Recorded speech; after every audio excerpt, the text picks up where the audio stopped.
எல்லோருக்கும் வணக்கம். எல்லோரையும் வேர்ல்ட்ஸ் பெஸ்ட் தமிழ் சேனலுக்கு வரவேற்கிறோம். இந்த காணொளியில் நாம் பார்க்கவிருப்பது தினசரி நடப்பு நிகழ்வுகள் 5 ஜனவரி 2024 நாளுக்கானது. இதுவரைக்கும் நம்ம வேர்ல்ட்ஸ் பெஸ்ட் தமிழ் சேனலை சப்ஸ்கிரைப் பண்ணாத புதிய நண்பர்களாக இருந்தீங்கன்னா சப்ஸ்கிரைப் பண்ணிவிட்டு காணொளியில் பாருங்கள்.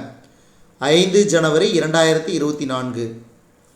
முதல் கேள்வி, எந்த நாட்டிலிருந்து அடுத்த 10 ஆண்டுகளில் 10,000 மெகாவாட் மின்சாரத்தை வாங்க இந்தியா ஒப்பந்தம் மேற்கொண்டது? எந்த நாட்டிலிருந்து அடுத்த 10 ஆண்டுகளில் 10,000 மெகாவாட் மின்சாரத்தை வாங்க இந்தியா ஒப்பந்தம் மேற்கொண்டது? இதுக்கு சரியான விடை ஆப்ஷன் சி, நேபாளம்.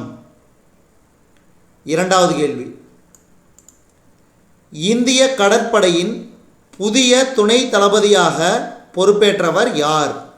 இந்திய கடற்படையின் புதிய துணை தளபதியாக பொறுப்பேற்றவர் யார்? இதுக்கு சரியான விடை option A, Dinesh K Tripathi. Dinesh K Tripathi. மூன்றாவது கேள்வி, பிம்ஸ்டெக் கூட்டமைப்பின் புதிய பொதுச் செயலாளராக பதவியேற்றவர் யார்? பிம்ஸ்டெக் கூட்டமைப்பின் புதிய பொதுச் செயலராக பதவியேற்றவர் யார்? இந்திரமணி பாண்டே. இந்திரமணி பாண்டே. முதல் முறையாக இந்தியர் ஒருவர் இந்த பதவிக்கு நியமனம் செய்யப்பட்டுள்ளார். பிம்ஸ்டெக் கூட்டமைப்பின் எத்தனையாவது பொதுச் செயலராக இந்திரமணி பாண்டே பதவியேற்றார்?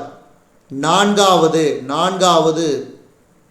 அதாவது பிம்ஸ்டெக் கூட்டமைப்புங்கிறது வங்காள விரிகுடா பல்துறை தொழில்நுட்ப மற்றும் பொருளாதார கூட்டமைப்பு தான் பிம்ஸ்டெக்.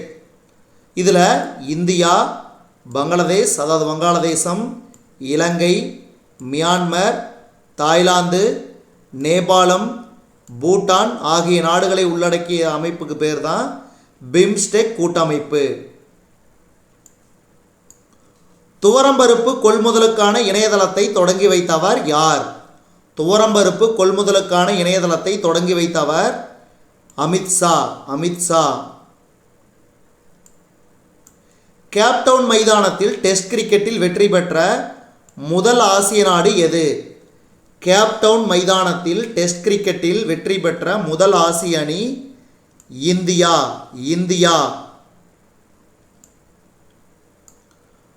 பாலைவன புயல் என்ற கூட்டு இராணுவ பயிற்சி எந்த இரு நாடுகளுடன் தொடர்புடையது? பாலைவன புயல் என்ற கூட்டு இராணுவ பயிற்சி எந்த இரு நாடுகளுடன் தொடர்புடையது? இந்தியா மற்றும் ஐக்கிய அரபு அமீரகம். சமீபத்தில் இந்த இரு நாடுகளிடையே கூட்டு இராணுவ பயிற்சி ராஜஸ்தான் மாநிலத்தில் தொடங்கியது குறிப்பிடத்தக்கது. NCC குடியரசு தின முகாம் 2024 தொடங்கி வைத்தவர் யார்? குடியரசு துணைத் தலைவர் ஜெகதீப் தன்கர். எந்த மத்திய அமைச்சகம் பிரேரணா என்ற செயல்முறை கற்றல் திட்டத்தை தொடங்கியது? எந்த மத்திய அமைச்சகம் பிரேரணா என்ற செயல்முறை கற்றல் திட்டத்தை தொடங்கியது? மத்திய கல்வி அமைச்சகம்.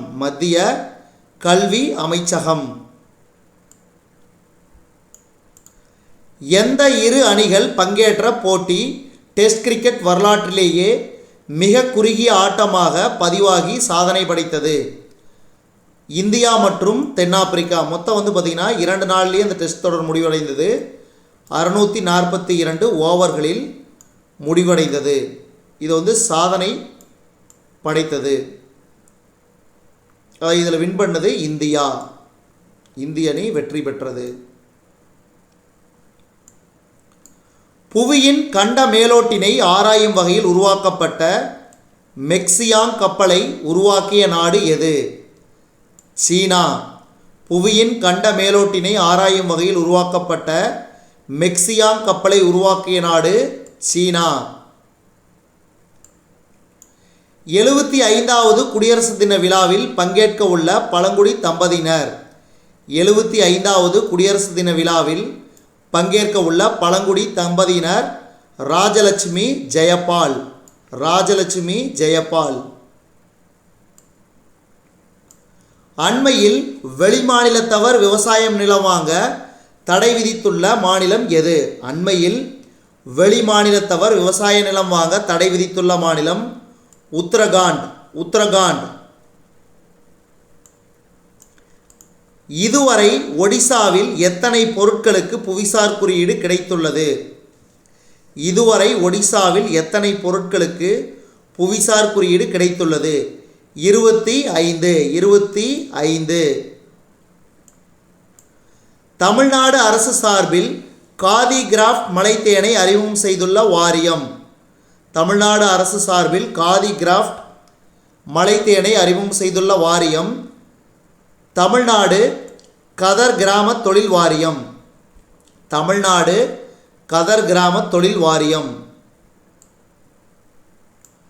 லட்சத்தீவு கவரட்டியில் ரூபாய் 1150 கோடிக்கும் மேல் மதிப்பிலான வளர்ச்சி திட்டங்களை பிரதமர் நரேந்திர மோடி அவர்கள் தொடங்கி வைத்து அடிக்கல் நாட்டினார். கொச்சி லட்சத்தீவு நீர்மூழ்கி கண்ணாடி இலை இணைப்பை பிரதமர் நரேந்திர மோடி அவர்கள் தொடங்கி வைத்தார். கட்மாத்தில் கடல் நீரை குடிநீராக்கும் குறைந்த வெப்பநிலை அனல் ஆலையை பிரதமர் நரேந்திர மோடி அவர்கள் அர்ப்பணித்தார்.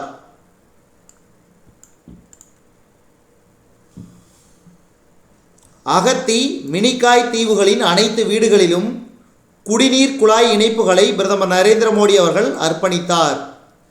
கவரட்டியில் சூரிய மின் உற்பத்தி நிலையத்தை பிரதமர் நரேந்திர மோடி அவர்கள் அர்ப்பணித்தார். ஆரம்ப சுகாதார நிலையம் 5 மாதிரி அங்கன்வாடி மையங்களை புதுப்பிக்க பிரதமர் நரேந்திர மோடி அவர்கள் அடிக்கல் நாட்டினார். அடுத்து குஜராத் மாநிலம் அகமதாபாத்தில் இந்திய தர குழுமம் கதர் மற்றும் கிராம தொழில்கள் ஆணையம் இடையே புரிந்துணர்வு ஒப்பந்தம் கையெழுத்தானது. அடுத்த 5 ஆண்டுகளில் ரூபாய் 35,000 கோடி மதிப்புள்ள பன்முக உள்கட்டமைப்பு திட்டங்களுக்கு நிதியளிக்க ரயில்வே விகாஸ் நிகாமுடன் REC புரிந்துணர்வு ஒப்பந்தத்தில் கையெழுத்திட்டது. அடுத்து உத்தரப்பிரதேச மாநிலம் அயோத்தியில் புதிதாக கட்டப்பட்டு வரும் ராமர் கோயிலில் ராமர் சிலை பிரதிஷ்டை 84 வினாடி முகூர்த்த காலத்தில் நிறைவு செய்யப்பட உள்ளது. ஜூபிட்டர் வாகனங்கள் நிறுவனத்துடன் 473 கோடி ரூபாய் செலவில் QD697 போகி ஓப்பன் மிலிட்டரி வாகனங்கள் வாங்குவதற்கும் பை பிரிவின் கீழ் 329 கோடி ரூபாய் செலவில் QT56 மெக்கானிக்கல் மைன்ஃபீல்ட் மார்க்கிங் உபகரணம் 2 கொள்முதல் செய்வதற்கும் பாதுகாப்பு அமைச்சகம் புதுதில்லியில் 4 ஜனவரி 2024 ஒப்பந்தத்தில் கையெழுத்திட்டது. அடுத்து 30 ஆண்டுகளுக்கு பின் கணினி விசைப்பலகைகளில் புதிய பட்டனை மைக்ரோசாஃப்ட் நிறுவனம் அறிமுகப்படுத்தியுள்ளது. தில்லியில் நடைபெறவுள்ள மாநிலங்களவை தேர்தலுக்கு மகளிர் ஆணைய தலைவரும் கட்சியின் மூத்த உறுப்பினருமான சுவாதி மாலிவால் மாநிலங்களவை உறுப்பினர் வேட்பாளராக ஆம் ஆத்மி தேர்வு செய்துள்ளது.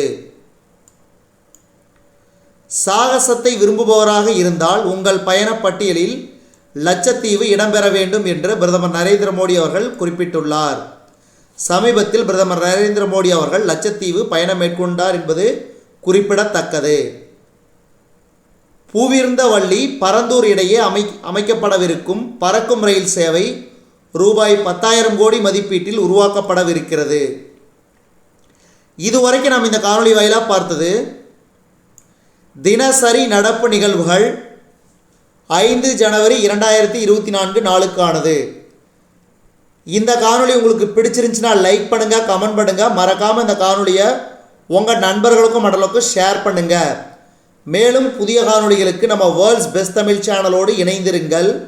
தொடர்ந்து நம்ம வேர்ல்ட்ஸ் பெஸ்ட் தமிழ் சேனலுக்கு சப்போர்ட் பண்ணுங்கள். நன்றி.